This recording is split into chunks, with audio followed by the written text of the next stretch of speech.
कैसे हो आप सभी। उम्मीद करता हूँ आप सभी बहुत अच्छे होंगे, स्वस्थ होंगे और पढ़ाई कर रहे होंगे। हम लोगों ने बॉडी फ्लूइड एंड सर्कुलेशन वाला चैप्टर स्टार्ट कर रखा है, जिसके अंदर 2 वीडियो अपन लोगों ने देख लिया। ब्लड के बारे में जाना और लिम्फ के बारे में जाना। आज अपन लोग बात करने वाले हैं उसके आगे वाला पोर्शन, यानी कि फॉर्म्ड एलिमेंट, जो कि ब्लड का 45% पार्ट होता है। ब्लड का 55% पार्ट अपन ने लास्ट वीडियो में देख लिया था प्लाज्मा के अंदर। एंड आज अपन बात करने वाले फॉर्म्ड एलिमेंट, जिसको अपन ब्लड एलिमेंट्स भी बोलते हैं, जो कि 45% पार्ट होता है ब्लड का। क्लियर है? तो स्टार्ट करते हैं। हेडिंग डालो फॉर्म्ड एलिमेंट।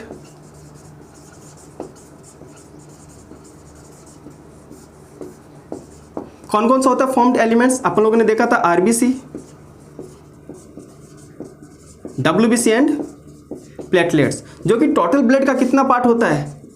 45% पार्ट होता है टोटल ब्लड का। आरबीसी को अपन लोग इरिथ्रोसाइट बोलते हैं, डब्ल्यूबीसी को अपन लोग ल्यूकोसाइट बोलते हैं, एंड प्लेटलेट्स को अपन लोग थ्रोम्बोसाइट बोलते हैं। तो स्टार्ट करते हैं तीनों का, और आरबीसी, डब्ल्यूबीसी एंड प्लेटलेट्स का पोस्टमार्टम करते हैं। हर एक वो चीज़ जानेंगे जहाँ से क्वेश्चन बनता है। एनसीईआरटी को तो कवर करेंगे। इसके अलावा भी इसके अंदर बहुत कुछ पढ़ने को है, तो सब कुछ अपन लोग पढ़ते हैं। क्लियर हो गया? ओके, तो स्टार्ट करते हैं आरबीसी। हेडिंग डाल लो आरबीसी।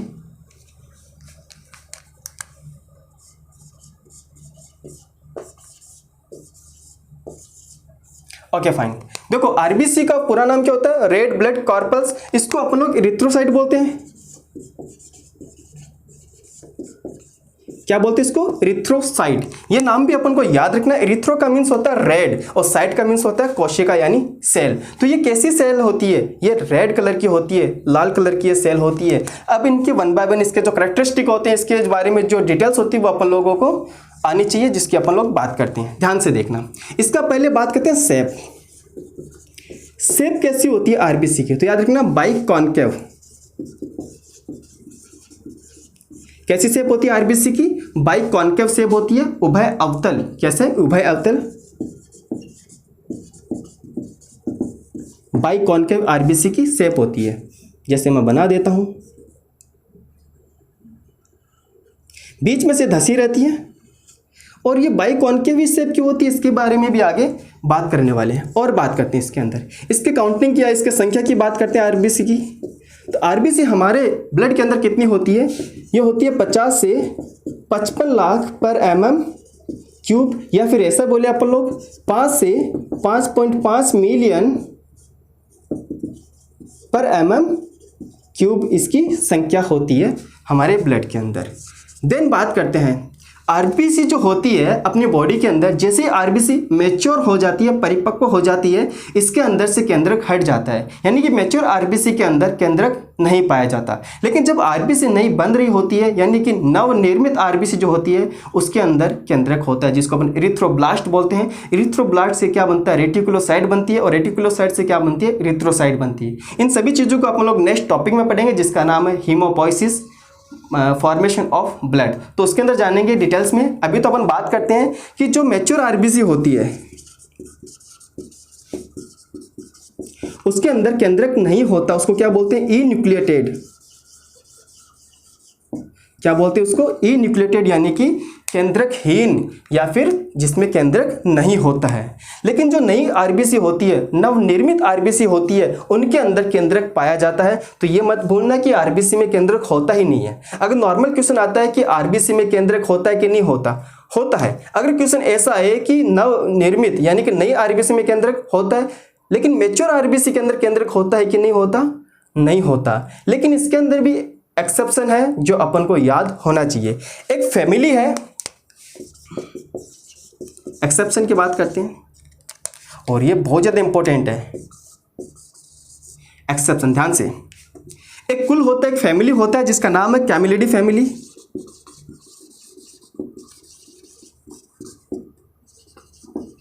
कैमिलिडी कुल के कुछ सदस्य हैं जिनके अंदर मैच्योर आरबीसी में भी केंद्रक पाया जाता है, जैसे ऊंट, कैमल या लामा। ऐसे जंतुओं का नाम आपको याद रखना है, इन एनिमल्स का नाम आपको याद रखना है, जिनके अंदर मैच्योर आरबीसी में क्या होता है? न्यूक्लियस होता है, जिनको अपन क्या बोलते हैं? न्यूक्लिएटेड। तो याद रखना ऊंट और लामा की मैच्योर आरबीसी यानी परिपक्व आरबीसी में भी केंद्रक पाया जाता है। बाकी में तो नहीं होता, बाकी में मैच्योर आरबीसी में केंद्रक नहीं होता, लेकिन ये एक एक्सेप्शन है जिसको अपन को याद रखना है। इनके अंदर मैच्योर आरबीसी में भी केंद्रक पाया जाता है। क्लियर हो गया। देन बात करते हैं इसके अंदर और फॉर्म कहां पे होती है, फॉर्मेशन रेड बोन मैरो। तो आरबीसी का निर्माण कहां पे होता है, लाल अस्थि मज्जा, जिसको अपन रेड बोन मैरो बोलते हैं। क्लियर हो गया। मरती कहां पर है, ग्रेवयार्ड ऑफ आरबीसी। आरबीसी का कब्रिस्तान किसको बोलते हैं, तो याद रखना स्प्लीन, इसको हिंदी में बोलते हैं प्लीहा। क्लियर हो गया, स्प्लीन या प्लीहा। कहां पे डेड होती है ये, स्प्लीन या प्लीहा के अंदर होती है। इसका कलर कैसा होता है, हर एक चीज जानेंगे आरबीसी के बारे में जो एग्जाम के पॉइंट ऑफ व्यू से इंपॉर्टेंट है। कलर की बात करते हैं, कैसा होता है कलर इसका, और रेड होता है। क्यों होता है, प्रेजेंस ऑफ एचबी, क्योंकि इसके अंदर हीमोग्लोबिन पाया जाता है। क्या पाया जाता है इसके अंदर, हीमोग्लोबिन पाया जाता है। क्लियर हो गया। नेक्स्ट बात कर लेते हैं अपन इसके अंदर लाइफ स्पेन की।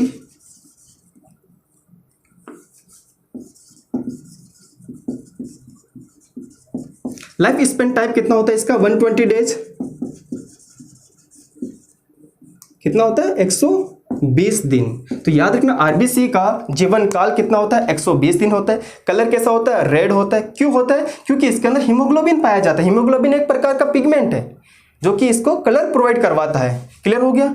अब हीमोग्लोबिन के बारे में थोड़ी सी डिटेल में बात करते हैं। हीमोग्लोबिन की मात्रा कितनी होती है, अगर मैं नॉर्मल बात करूं हीमोग्लोबिन की, तो मात्रा होती है 12 से 16 ग्राम पर 100 ml ब्लड। तो हीमोग्लोबिन की जो नॉर्मल अमाउंट होती है हमारे ब्लड के अंदर वो कितनी होती है, 12 से 16 ग्राम पर 100 ml ब्लड के अंदर। अब बात कर लेते हैं कि आरबीसी का जो शेप होता है, जो आकार होता है, वो बाइकॉन्केव क्यों होता है और इसमें केंद्रक नहीं मिलने का क्या फायदा है। एक चीज समझाता हूं मैं आपको। जैसे इसका आकार बाइकॉन्केव हो जाता है तो इसका सरफेस एरिया बहुत ज्यादा बढ़ जाता है। अगर सरफेस एरिया बढ़ गया तो ज़्यादा से ज़्यादा हीमोग्लोबिन मॉलिक्यूल इसके अंदर आ सकते हैं। इसीलिए आपको जान के हैरानी होगी कि एक सिंगल आरबीसी के अंदर 26.5 यानी 26 करोड़ हीमोग्लोबिन मॉलिक्यूल प्रेजेंट होते हैं। अगर अपन मिलियंस की बात करें तो लगभग 270 मिलियन मॉलिक्यूल्स हीमोग्लोबिन के इसके अंदर होते हैं। क्लियर है। तो याद रखना एक आरबीसी में 26.5 करोड़ या फिर 270 मिलियन एचबी प्रेजेंट होते हैं, हीमोग्लोबिन पाए जाते हैं एक सिंगल आरबीसी में। अब खुद सोचो आप कि एक आरबीसी में मिलियंस के अंदर हीमोग्लोबिन पाया जा रहा है और आरबीसी खुद कैसे है, मिलियंस में है। तो सोचो हीमोग्लोबिन का अमाउंट हमारे बॉडी में कितना है, बहुत है। समझ आ रहा है। अरे आरबीसी खुद मिलियंस के अंदर है और एक आरबीसी के अंदर हीमोग्लोबिन मिलियंस में मिल रहा है, तो हीमोग्लोबिन का अमाउंट हमारे बॉडी के अंदर बहुत ज्यादा हो जाता है। क्लियर हो गया। ओके, नेक्स्ट बात कर लेते हैं। ये तो सारी नॉर्मल सी बात हो गई जो एनसीईआरटी के अंदर दे रखा था, ठीक है। अब अपन लोग बात करते हैं थोड़ी सी एक्स्ट्रा हीमोग्लोबिन के बारे में। तो ये आप इसका एक बार स्क्रीनशॉट ले लीजिए। क्लियर हो गया। ये एनसीईआरटी के अंदर था जो कि अपन ने कवर किया। अब थोड़ा सा एक्स्ट्रा देख लेते हैं हीमोग्लोबिन के बारे में।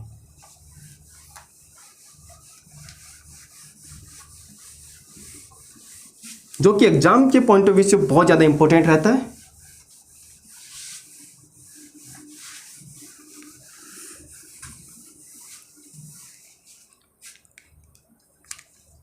हीमोग्लोबिन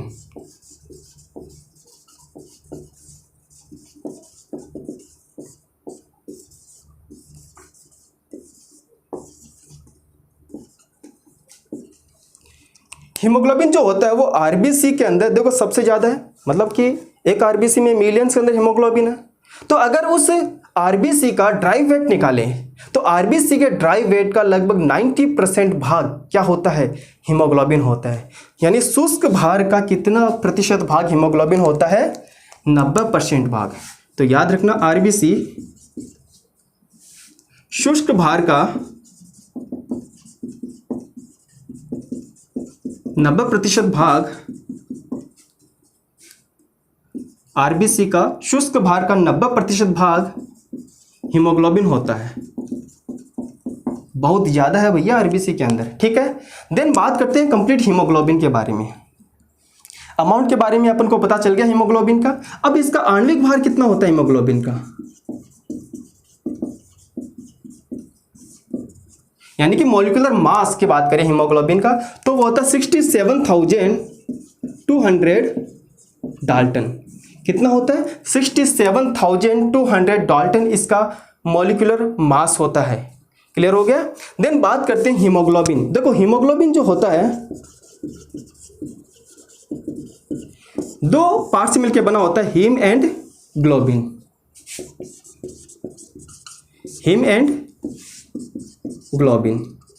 ग्लोबिन वाला भाग जो होता है वो प्रोटीन होता है, जिसके अंदर 4 पॉलीपेप्टाइड चेन होती है, अल्फा बीटा गामा डेल। उन चारों का अलग अलग मॉलिक्यूलर मास होता है। अपन इतना डीपली नहीं जाएंगे, लेकिन जो एग्जाम के पॉइंट ऑफ व्यू से इंपॉर्टेंट अपन वो तो कवर करने ही वाले हैं। चलते हैं हीम पार्ट की तरफ। हीम वाला जो पोर्शन होता है इसके अंदर भी 2 कंपोनेंट होता है, एक तो आयरन होता है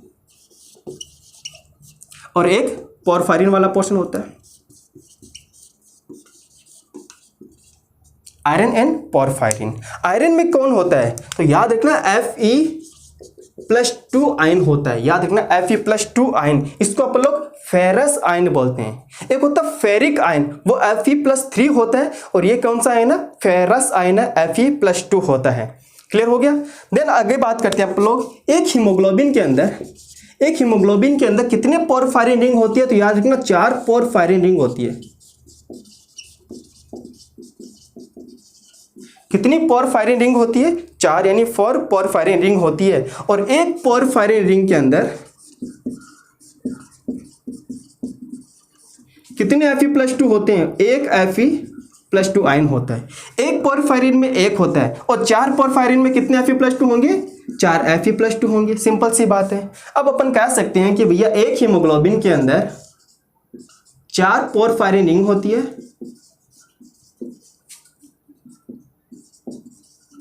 और 4 ही Fe+2 आयन होता है। तो याद रखना अगर 4 Fe+2 आयन है तो कितने ऑक्सीजन को ये कैरी करते हैं, कितने ऑक्सीजन मॉलिक्यूल का कैरी करती है, तो 4 Fe+2 आयन 4 O2 को ये कैरी करता है, 4 ऑक्सीजन मॉलिक्यूल का ये कैरी करता है। क्लियर हो गया। तो अब से अपन को ये याद रखना कि एक हीमोग्लोबिन 4 ऑक्सीजन अणुओं का परिवहन करता है, कैरी करता है, ट्रांसपोर्टेशन करता है एक हीमोग्लोबिन से। क्लियर हो गया। ये मॉलिक्यूल की बात कर रहा हूं, अगर परमाणु पूछे, एटम पूछे तो कितना करेगा, तो याद रखना 8 ऑक्सीजन एटम को कैरी कर रहे हैं, क्योंकि एक मॉलिक्यूल के अंदर O2 है ना, मॉलिक्यूल O2, तो एक के अंदर 2 ऑक्सीजन एटम है। एक मॉलिक्यूल में 2 ऑक्सीजन के परमाणु है, तो ये कितने को कैरी करेगा? अगर वो परमाणु के फॉर्म में पूछे तो एक हीमोग्लोबिन 8 ऑक्सीजन परमाणुओं का परिवहन करता है। तो इन वर्ड्स पे थोड़ा फोकस करना। मॉलिक्यूल और एटम दोनों अलग अलग है। मॉलिक्यूल तो O2 हो गया और एटम O हो गया। O2 यानी उसके अंदर कितने एटम है? 2 ऑक्सीजन के एटम है। क्लियर हो गया। तो 4 O2 में कितने ऑक्सीजन के एटम हुए? 8 हुए। तो एक हीमोग्लोबिन अगर एटम के बारे में पूछे तो 8 ऑक्सीजन के एटम को कैरी करता है। अगर एक हीमोग्लोबिन अगर मॉलिक्यूल्स के बारे में पूछे तो 4 ऑक्सीजन के मॉलिक्यूल को कैरी करता है। क्लियर हो गया। ओके, तो ये वाला फंडा भी क्लियर हो गया आप सभी का। क्लियर है। तो थोड़ा नेक्स्ट आगे चलते हैं इसी के अंदर। ओके,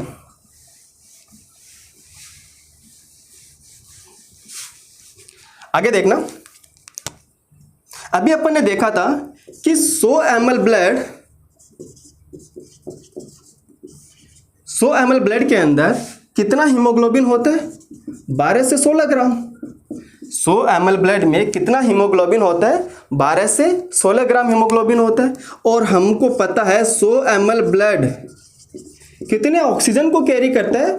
20 ml ऑक्सीजन को कैरी करता है, जो कि अपन ने respiration, breathing and exchange of gases वाले चैप्टर में पढ़ा था, रेस्पिरेटरी सिस्टम वाले चैप्टर में पढ़ा था कि 100 ml ब्लड कितने ऑक्सीजन को कैरी करता है? 20 ml ऑक्सीजन को कैरी करता है। ये अपन को पता चल गया। 100 ml ब्लड में कितनी हीमोग्लोबिन होती है? 12 से 16 ग्राम हीमोग्लोबिन होता है। और 100 ml ब्लड ही कितने ऑक्सीजन को कैरी करता है? 20 ml ऑक्सीजन को कैरी करता है। तो अपन कह सकते हैं कि 12 से 16 ग्राम जो हीमोग्लोबिन है वही तो ऑक्सीजन को कैरी कर रहा है। और ये जो हीमोग्लोबिन है वो कितने ब्लड के अंदर है, 100 ml के अंदर, और ये भी ऑक्सीजन कितने कैरी हो रहा है, 100 ब्लड के अंदर। तो अपन डायरेक्टली ऐसे बोल सकते हैं ना, तो इसको मैं एवरेज निकालूं लगभग 15 ग्राम हीमोग्लोबिन 20 ml ऑक्सीजन को कैरी कर रहा है। तो क्वेश्चन आता है कि भैया 1 ग्राम हीमोग्लोबिन कितने ऑक्सीजन को कैरी करेगा, तो 20 डिवाइडेड बाई 15, तो कितना आएगा ये 1.33 यानी कि 1.4 ml ऑक्सीजन को ये कैरी करता है। It's very very important. तो याद रखना भाई, 1 ग्राम हीमोग्लोबिन, क्या 1 ग्राम हीमोग्लोबिन 1.34 ml ऑक्सीजन का परिवहन करता है। 1 ग्राम हीमोग्लोबिन 1.34 ml ऑक्सीजन का परिवहन करता है। ये बातें क्लियर होगी हीमोग्लोबिन को लेकर। याद रखना, हीमोग्लोबिन के बारे में जितनी भी बातें हैं वो सारी इंपॉर्टेंट है और एनसीईआरटी में इतना कुछ नहीं दे रखा, लेकिन अपन को ये आना चाहिए क्योंकि एग्जाम के पॉइंट ऑफ व्यू से बहुत ज़्यादा ये इंपॉर्टेंट होती है। तो आरबीसी के बारे में मेन चीज़ें अपन लोगों ने जान ली है जो कि इंपॉर्टेंट होता है एग्जाम के पॉइंट ऑफ व्यू से। अब 2-3 टर्म्स और है जो अपन को आना चाहिए। एक चीज मैं आपको और बता देता हूं, जो हीमोग्लोबिन के अंदर, ये ध्यान से देखना, हीमोग्लोबिन को अपन कैसे मेजरमेंट करते हैं, किसके थ्रू मेजरमेंट करते हैं, कौन से मीटर से अपन हीमोग्लोबिन की मात्रा को मापते हैं। तो मैं इधर नोट कर रहा हूं और इंपॉर्टेंट भी है, याद रखना। हीमोग्लोबिन को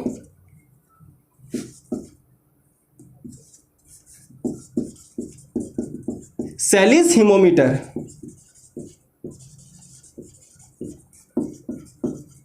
से मापते हैं यानी मेजरमेंट करते हैं। कौन से हीमोमीटर से, सेलिस हीमोमीटर। मैं अंडरलाइन कर रहा हूं, ये इंपॉर्टेंट है भैया। हीमोग्लोबिन को अपन कैसे मेजरमेंट करते हैं, कौन से मीटर के थ्रू मेजरमेंट करते हैं, तो याद रखना सेलिस हीमोमीटर के थ्रू अपन लोग मेजरमेंट करते हैं। क्लियर हो गया। हीमोग्लोबिन का मापन किससे करते हैं अपन, सेलिस हीमोमीटर से। अब क्वेश्चन आता है कि अगर अपनी बॉडी के अंदर आरबीसी की संख्या नॉर्मल से ज्यादा बढ़ रही है तो उसको क्या बोलते हैं, और अगर कम हो रही है तो उसको क्या बोलते हैं। क्लियर होगी। तो ये सारा पोर्शन आपका क्लियर हो गया, चलो ठीक है। अब थोड़ा एक्स्ट्रा और देख लेते हैं इसके अंदर।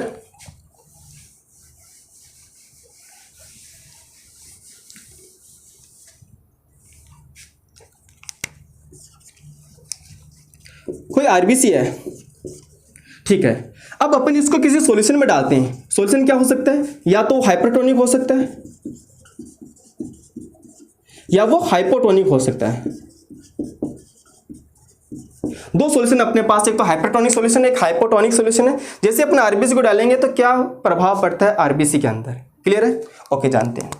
जैसे अपन लोग आरबीसी को हाइपरटोनिक सॉल्यूशन में डालते हैं, यानी कि अति प्रासरणीय विलयन के अंदर जब आरबीसी को अपन लोग डालते हैं तो आरबीसी का क्या होगा, आरबीसी सिकुड़ जाती है। क्या होता है, आरबीसी सिकुड़ जाती है, चिपक जाती है। तो रिजल्ट क्या निकलेगा, आरबीसी सिकुड़ जाती है, फ्लैट हो जाती है, सिकुड़ जाती है।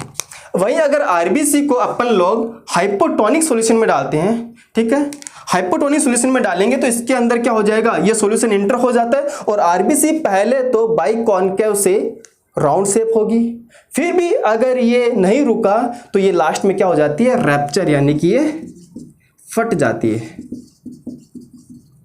क्योंकि अपनी जो सेल होती है, एनिमल की जो सेल होती है, उनके ऊपर सेल वॉल नहीं होती है, ठीक है। तो प्रोटेक्शन तो ये करेगी नहीं।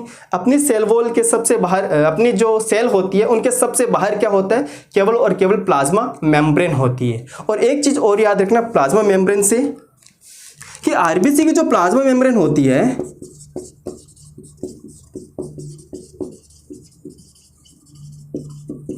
इसके सरफेस पे कुछ एंटीजन होते हैं,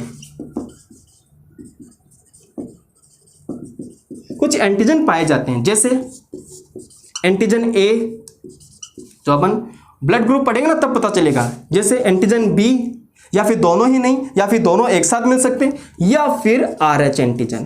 तो कुछ एंटीजन भी जो आरबीसी होती है उसके प्लाज्मा मेम्ब्रेन पे पाए जाते हैं। इन्हीं के बेसिस पे अपन लोग ब्लड ग्रुप निर्धारित करते हैं। अगर किसी की आरबीसी की सतह के ऊपर एंटीजन ए पाया जाता है तो ब्लड ग्रुप ए हो गया, अगर बी पाया जा रहा है तो ब्लड ग्रुप बी हो गया। अगर एंटीजन ए और बी दोनों ही प्लाज्मा मेम्ब्रेन पे प्रेजेंट है तो ब्लड ग्रुप ए बी हो गया। अगर कोई भी एंटीजन नहीं है तो ब्लड ग्रुप ओ हो गया। क्लियर हो गया। RH फैक्टर, RH वाला जो कारक या RH जो एंटीजन उसके ऊपर प्रेजेंट है तो ये पॉजिटिव हो गया, अगर एब्सेंट है तो नेगेटिव हो गया। तो ब्लड ग्रुप जब अपन लोग पढ़ेंगे तब इसको अपन अच्छे से डिस्कस करेंगे। तो ये सारी बातें हो गई। अब बात करते हैं नॉर्मली आरबीसी की संख्या में वृद्धि होना, क्या बोलते हैं उसको? आरबीसी की संख्या में वृद्धि होना यानी कि इसके नंबर इंक्रीज होना, उसको क्या बोलते हैं? उसको बोलते हैं पॉलीसाइथीमिया।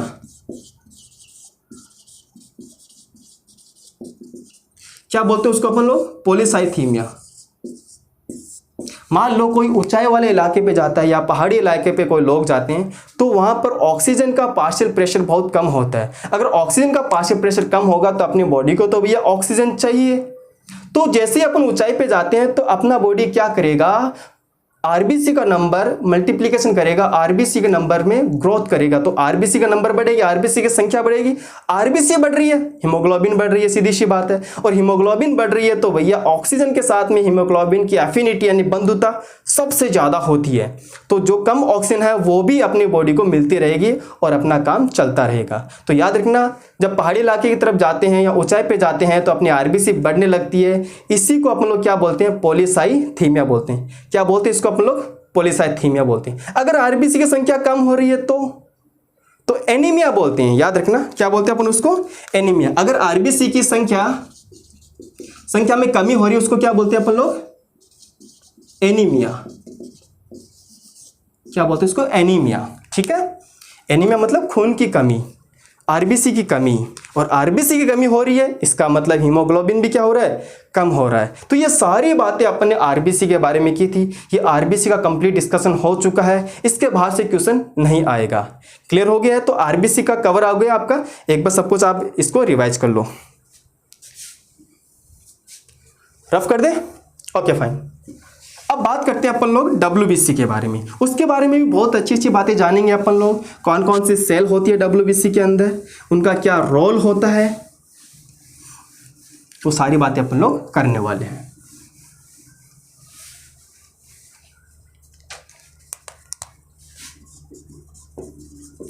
डब्ल्यूबीसी को क्या बोलते हैं अपन लोग? ल्यूकोसाइट। ल्यूकोसाइट बोलते हैं। ओके, सबसे पहले बात करते हैं इनके कलर की। तो कलर तो कुछ होता नहीं है, ये तो कलरलेस होती है भैया। क्यों होती है कलरलेस? क्योंकि इसके अंदर हीमोग्लोबिन अपन को नहीं मिलेगा, हीमोग्लोबिन एब्सेंट। याद रखना, कोई भी पिगमेंट इसके अंदर नहीं होता, कोई वर्णक नहीं पाया जाता है, इसलिए इनका कलर कोई भी नहीं होता। तो ये कैसी होगी? कलरलेस होगी। अगर इसकी मैं शेप की बात करता हूं तो इनकी शेप क्या होती है? वैसे तो कोई शेप नहीं होती, राउंड शेप होती है, लेकिन अपन को याद रखना है एमीबॉइड शेप।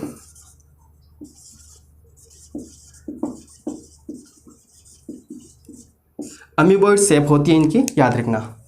अब बात करते हैं इनके नंबर की। संख्या कितनी होती है?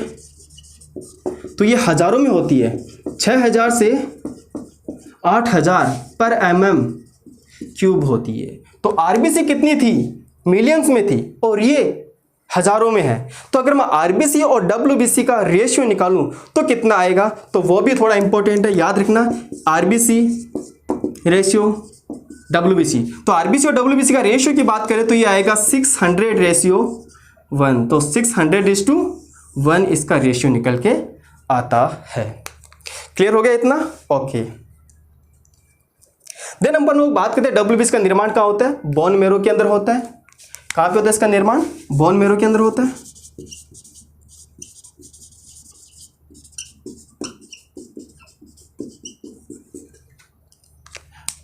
डब्ल्यूबीसी का काम क्या है? देखो, हमारे शरीर के अंदर ये सुरक्षा का काम करती है, अपन को इम्यूनिटी भी प्रोवाइड करवाती है। ठीक है, कोई भी माइक्रो ऑर्गेनिज्म जो अपनी बॉडी के लिए हार्मफुल है, इंटर हो जाता है, उसको पहचानती है, उसको किल कर देती है, उसको खा जाती है, उसका भक्षण कर लेती है, फेगोसाइटोसिस का काम करती है। और इसी तरह से डब्ल्यूबीसी के अंदर 5 टाइप की अलग अलग सेल होती है जिनका अलग अलग रोल होता है। क्लियर है? तो अपन वो 5 टाइप की सेल देखने वाले हैं। कौन सी सबसे ज़्यादा होती है, कौन सी सबसे कम होती है, कौन सी की साइज सबसे ज़्यादा बड़ी होती है, और कौन सी डब्ल्यूबीसी सेल सबसे छोटी होती है। इनको डिवाइड किया गया है इसके बेसिस पे, ग्रेन्यूल्स के बेसिस पे। अपन समझेंगे कैसे इसको डिवाइड किया गया है।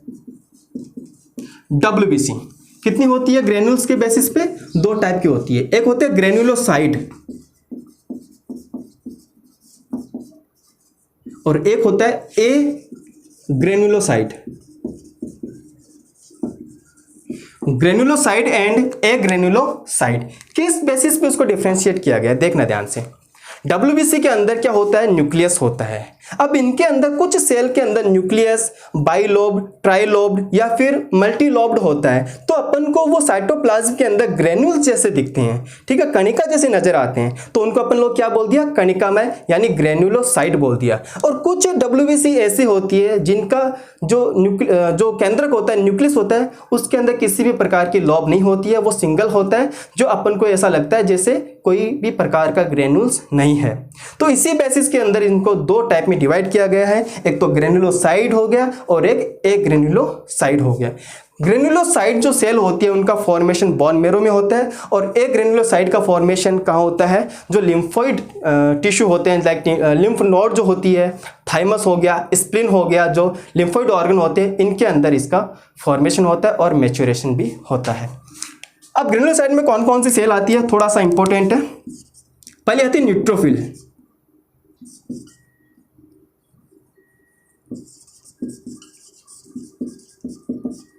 Neutrophil, eosinophil,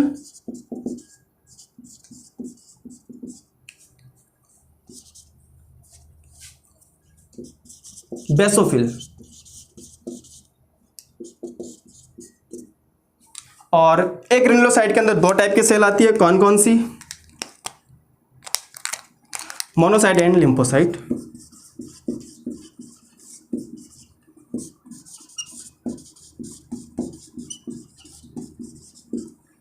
monocyte and lymphocyte completely थोड़ी इनका डिस्कस करते, थोड़ी इन पे बातें करते, ध्यान से समझना। आप सारे इंपॉर्टेंट पॉइंट मैं इसी के अंदर मेंशन कर रहा हूं। हर एक चीज इनके वर्क के बारे में बताऊंगा, इनका कार्य क्या होता है, इसकी नंबर कितना होता है, कौन सबसे बड़ी है साइज में, कौन सबसे छोटी है, तो इसी के ऊपर आपको फोकस रखना है। स्टार्ट करते हैं। न्यूट्रोफिल। देखो न्यूट्रोफिल जो होती है वो संख्या में सबसे ज्यादा होती है। अकॉर्डिंग टू NCERT ये 60 से 65% होती है टोटल WBC की। तो सबसे ज्यादा क्या है WBC में, कौन सी सेल है? न्यूट्रोफिल है सबसे ज्यादा। इनके अंदर 3 से 5 लोब होती है, 3 से 5 लोब इनके अंदर देखने को मिलती है। न्यूट्रोफिल कार्य क्या होता है? फेगोसाइटोसिस। फेगोसाइटोसिस भक्षण करने का काम करती है। इनको माइक्रोप्लिसमैन भी बोलते हैं, ठीक है, माइक्रोप्लिसमैन भी बोलते हैं। ये भक्षण का काम करती है न्यूट्रोफिल। क्लियर हो गया ये सारी बातें? ओके। और एक चीज मैं आपको और बता देता हूं, न्यूट्रोफिल मोनोसाइट के साथ मिलकर 6 से 8% फेगोसाइटोसिस का ही काम करती है। और वैसे ये दोनों सेल ही क्या है? फेगोसाइटोसिस का ही काम करती है। लेकिन NCERT में लाइन दे रखा 6 से 8% मोनोसाइट एंड न्यूट्रोफिल दोनों मिलकर भक्षण यानी कि फेगोसाइटोसिस का काम करती हैं। देन बात करते हैं इओसिनोफिल की। इओसिनोफिल ध्यान से समझना। इओसिनोफिल के बारे में इसकी स्ट्रक्चर थोड़ी सी इंपॉर्टेंट है। इसके अंदर बाइलोब्ड होती है। बाइलोब्ड यानी अगर मैं इसका डायग्राम बनाऊं, इसकी सेल बनाऊं, तो इसके अंदर जो न्यूक्लियस होता है, जो केंद्रक होता है, वो इस तरह से होता है, अपने हेडफोन जैसे होता है। बस आप तो याद रखना, हेडफोन। एक लोब तो ये रही, एक लोब ये रही। ये केंद्रक की बात कर रहा हूं, ये भी न्यूक्लियस की बात है भैया। न्यूक्लियस कितने लोब होते हैं? 3 से 5 लोब होते हैं। और इसके अंदर न्यूक्लियस कैसे हैं? बाइलोब्ड है। 2 लोब अपन को देखने को मिल रही है इओसिनोफिल, जो कि संक्रमण के लिए इसके कार्य याद रखना। संक्रमण के लिए, एलर्जी के अंदर भी ये काम करती है। तो ये सारे इसके फंक्शन होते हैं इओसिनोफिल के। बेसोफिल की बात करते हैं। बेसोफिल जो होते हैं वो heparin, histamine, heparin, histamine and serotonin, इन तीनों सब्सटेंस को ये रिलीज करती है, स्रावित करती है बेसोफिल। बेसोफिल जो होती है वो एलर्जी के अंदर भी काम करती है, ठीक है, इन्फेक्शन इन्फ्लामेशन के अंदर भी इसका रोल रहता है। तो ये सारी बातें अपन को याद रखना है। और एक चीज और, बेसोफिल के अंदर 2 to 3 लॉब्ड होता है इसका न्यूक्लियस। कैसा? 2 से 3 लॉब्ड इसका न्यूक्लियस होता है, केंद्रक। तो इन तीनों के अंदर देखने से अपन को पता चल रहा है कि न्यूक्लियस जो होता है वो बाइलोब्ड या ट्राइलोब्ड या फिर मल्टीलोब्ड अपन को देखने को मिल रहा है। तो इसके अंदर न्यूक्लियस ग्रेन्यूल्स टाइप्स का दिखता है, इसलिए अपन इन तीनों सेल को क्या बोल दिया, ग्रेन्युलोसाइट बोल दिया। इधर चलते हैं एक ग्रेन्युलोसाइट की तरफ। सबसे पहले आता है मोनोसाइट। इसके अंदर मोनोन्यूक्लिएटेड ही है, इसके अंदर केवल सिंगल न्यूक्लियस है, ठीक है। फंक्शन की बात करता है तो मोनोसाइट क्या काम करती है। अच्छा, इनके काउंटिंग की बात देखो, 60 से 65% अपन ने ये बता दिया। बेसोफिल की बात करते हैं, बेसोफिल जो होती है वो 0.5 से 1% होती है, 0.5 से 1% होती है। तो याद रखना सबसे कम WBC कौन सी हो गई, बेसोफिल होगी। सबसे ज्यादा कौन सी है, न्यूट्रोफिल। सबसे कम कौन सी है, बेसोफिल। तो ये भी अपन को याद रखना। इयोसिनोफिल 2 to 3% या 3 से 4% भी कई जगह दे रखा है, तो आप इसमें लिख लो 2 से 3% क्या होती है, इयोसिनोफिल होती है। मोनोसाइट की बात करते हैं, क्लियर है।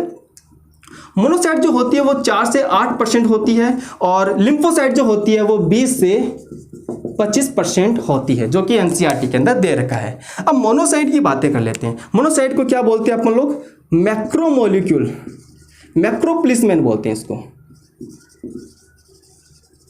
मैक्रोप्लिसमेन बोलते हैं। यानी कि जो सबसे ज्यादा भक्षण का काम है, जो खाने का काम है, वो कौन कर रहा है, मोनोसाइट कर रहा है। अच्छा, एक चीज और, मोनोसाइट के लिए फेगोसाइटोसिस का काम करता है, बिल्कुल करता है, मैं लिख देता हूं, ठीक है। उसके साथ साथ क्या काम करता है, ये स्क्वेजर का काम करता है। मतलब जो डेड ब्लड सेल होती है, जो मरी हुई ब्लड सेल होती है, ये उनको भी साफ कर जाता है, उनका सफाया कर जाता है। एज ए सफाई कर्मी की तरह ये काम करता है। क्लियर हो गया। तो ये भी अपन को याद रखना है। देन बात करते हैं लिम्फोसाइट की बात करते हैं। लिम्फोसाइट जो होती है वो 2 टाइप की होती है। कौन कौन सी, एक तो टी लिम्फोसाइट और एक बी लिम्फोसाइट। Okay fine. एक चीज याद रखना, ध्यान से देखना, टी लिम्फोसाइट जो होती है, टी लिम्फोसाइट 3 प्रकार के होते हैं, T helper, T killer, T suppressor. अब बात करते हैं टी लिम्फोसाइट का फॉर्मेशन कहाँ होता है। देखो ध्यान से समझना इस चीज को। टी लिम्फोसाइट बनती कहाँ पे है, बोन मैरो में बनती है। कहाँ बन गई, बोन मैरो में बन गई। लेकिन इसका मैच्योरेशन कहाँ पे होता है, थाइमस के अंदर। कहाँ होता है इसका मैच्योरेशन, थाइमस के अंदर। परिपक्वन कहाँ होता है इसका, थाइमस के अंदर। वही अगर मैं बात करता हूं बी लिम्फोसाइट की, तो इसका मैच्योरेशन एंड फॉर्मेशन कहाँ पे होता है, दोनों बोन मैरो के अंदर होता है। तो ये वाला पॉइंट अपन को याद रखना है। और लिम्फोसाइट का काम क्या होता है, ये इम्यून सिस्टम को डेवलप करता है, इम्यूनिटी को बढ़ाता है, अपनी प्रतिरक्षा तंत्र के लिए ये काम करता है, ठीक है। जैसे बाहर से कोई एंटीजन अपनी बॉडी में आता है तो एंटीबॉडी का फॉर्मेशन करता है। ये सारे काम किसके हो गए, लिम्फोसाइट के हो गए, जो कि एनसीईआरटी में दे रखा है नॉर्मल सा। तो एनसीईआरटी के अंदर अपन ने देखा, आरबीसी के बारे में कंप्लीट डिटेल्स में देखा, लेकिन इसके अंदर अपन ने एक्स्ट्रा क्या देख लिया, हीमोग्लोबिन के बारे में देख लिया, और डब्ल्यूबीसी के बारे में भी अपन ने लगभग सारी बातें कर ली है, कंप्लीट बात हो गई है। अच्छा, इसका लाइफ स्पेन टाइप की बात करते हैं, तो ध्यान से समझना, अभी तक इसका फिक्स नहीं हुआ लाइफ स्पेन टाइप। कई बुक्स मेंशन कर रही है कि 13 से 20 दिन, कई बोल रही है 15 घंटे से कुछ दिन, कई बोल रही है 3 से 5 दिन, कई बोल रहे हैं 10 से 13 दिन। ऐसा क्यों है, ऐसा इसलिए है क्योंकि लिम्फोसाइट जो एंटीबॉडी बना रही है, लिम्फोसाइट जो सेल बन रही है, वो कई वर्षों तक हमारे बॉडी में रह सकती है।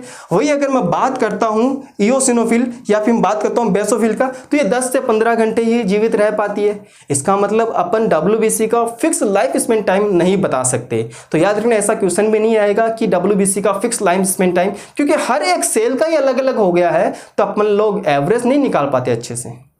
क्योंकि कई सेल होती है जो किसी ऑर्गन के अंदर या टिश्यू के अंदर तो ज्यादा टाइम तक जिंदा रह सकती है, और अगर ब्लड की बात करें तो वहां पर कम टाइम तक जिंदा रह सकती है। तो डिपेंड उन पे कर रहा है। और नॉर्मली अगर देखा जाए तो ये मैं कहूंगा 10 से 13 दिन इसका लाइफ स्पेन टाइम होता है। कई बुक के अंदर 3 से 5 दिन दे रखा है, तो आप कुछ भी देख सकते हो, लेकिन इसका अभी तक फिक्स नहीं है, कुछ दिनों तक, बस कुछ दिनों तक।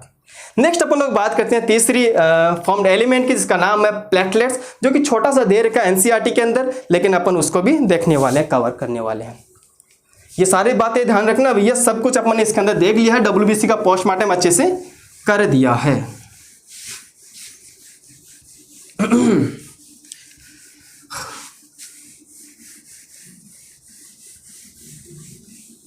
ओके, अब चलते हैं थ्रोम्बोसाइट की तरफ।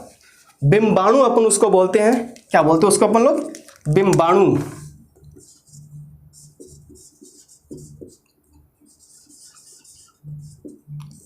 प्लेटलेट्स को अपन क्या बोलते हैं? थ्रोम्बोसाइट।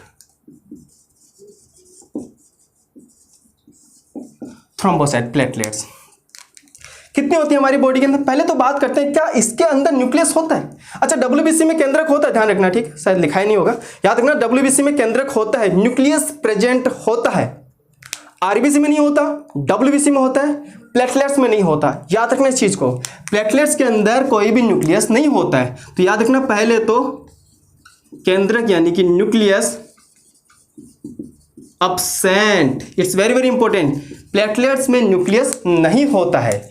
इसकी जो शेप होती है वो बिंब शेप होती है, ठीक है, फ्लैट जैसे, इरेगुलर शेप से होती है, तीखे तीखे, मतलब कि थ्रेड्स जैसे होती है शेप। जब घाव होता है, वुंड हो जाता है या फिर मान लो कट लग जाता है, तो वहां पर ये ट्रैप बनाने का काम करती है, जहां पर मैक्रोमोलिक्यूल प्रोटीन्स जो होती है वो धस जाती है, ठीक है।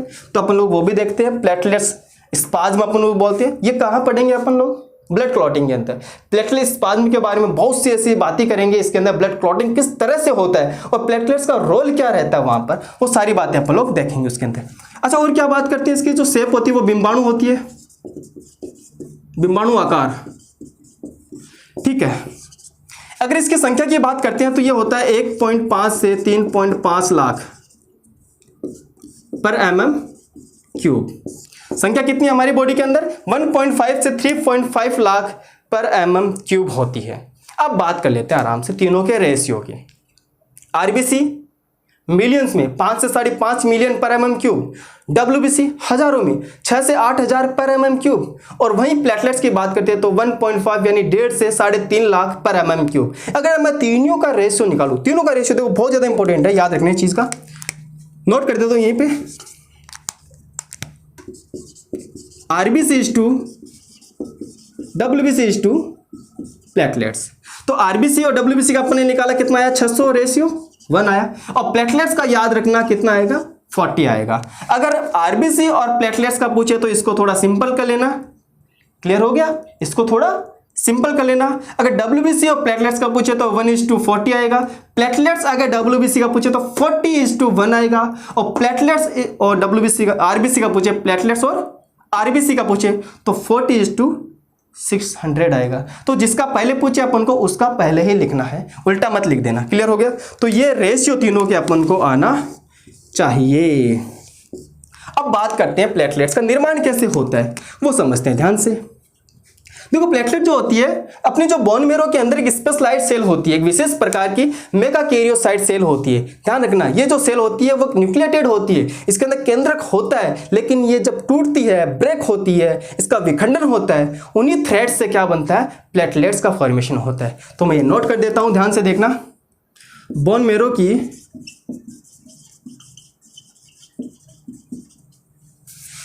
स्पेशलाइज्ड यानी विशेष प्रकार की केंद्रक युक्त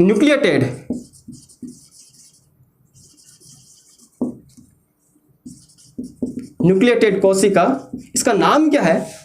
मेगाकैरियोसाइट। क्या नाम है इसका?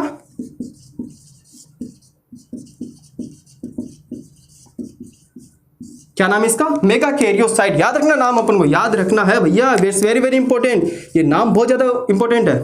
विशेष प्रकार की न्यूक्लिएटेड कोशिका के ब्रेकडाउन यानी विखंडन से होता है।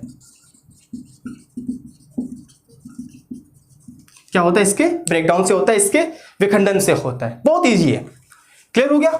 अच्छा, और चीज देखो, ये कुछ ऐसा फैक्टर रिलीज करता है जो क्लॉटिंग के लिए हेल्पफुल होता है। कौन रिलीज करता है? प्लेटलेट्स करता है।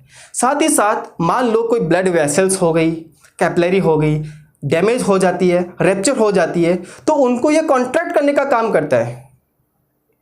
उसको क्या बोलते हैं अपन लोग? वेसो कॉन्ट्रैक्टर का काम करता है, उसको सिकुड़ा देती है। जैसे वो सिकुड़ जाती है वो वेसल्स, तो वहां पे ब्लड बाहर रिलीज नहीं हो पाता, बाहर नहीं निकलता, और थोड़ी देर बाद में ये प्लेटलेट स्पाज्म का निर्माण कर देती है। क्लियर हो गया? तो उससे क्या होता है? ब्लड क्लॉट हो जाता है। ये सारी बातें क्लियर हो गई प्लेटलेट्स के बारे में। बहुत ज्यादा इंपॉर्टेंट, इसके नंबर वगैरह याद रखना। इसके अंदर केंद्रक नहीं होता है, न्यूक्लियस इसके अंदर एब्सेंट होता है, और इसका फंक्शन, इसका कार्य क्या हो गया? ब्लड क्लॉटिंग का हेल्प करता है। ब्लड क्लॉटिंग का ये कार्य हो गया।